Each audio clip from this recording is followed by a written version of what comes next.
ખેડૂત મિત્રો, આજે આપણે ગણોત્યાની કલમ 16 વિશેનો અભ્યાસ કરીશું. તો કાયદેસર ખેતી કરતા ગણોત્યાએ ધારણ કરેલ જમીન ઉપર જો એને ઘર બનાવી દીધું હોય અને એ ઘર બનાવેલ જમીન ઉપર જો એને ધારણ કરવાની એટલે કે ખરીદવાની જો ઈચ્છા હોય તો તેને તે જમીનના મૂળ માલિકને લેખિત નોટિસ આપી અને પોતાની ઈરાદો જણાવશે.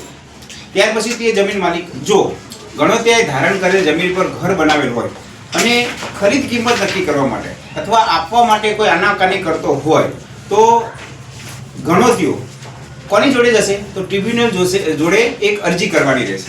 એ ગણોત્યાએ જો જમીન માલિક જમીન આપવાની આનાકાની કરે તો મહેસૂલ પંચ એટલે કે ટ્રિબ્યુનલ જોડે એને એક અરજી કરવાની રહેશે. હવે ટ્રિબ્યુનલ અરજી કર્યા પછી શું કરશે? તો ટ્રિબ્યુનલ યોગ્ય કાર્યવાહી કરી એ જમીનની ખરીદ કિંમત નક્કી કરશે અને ગણોત્યાને ખરીદનું તો ખરીદ કિંમત નક્કી પણ કરશે.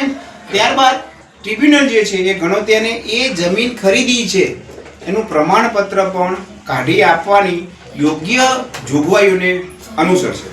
તો કલમ 16 કહે છે કે ગણોત્યાને તેને ધારણ કરેલી જમીન ઉપર ઘર બાંધવાનો અધિકાર છે અને બાંધેલ ઘર ઉપર એ જગ્યા એને કાયદેસર પ્રક્રિયા અનુસરીને ધારણ કરવાનો પણ અધિકાર ટ્રિબ્યુનલે આપેલા છે.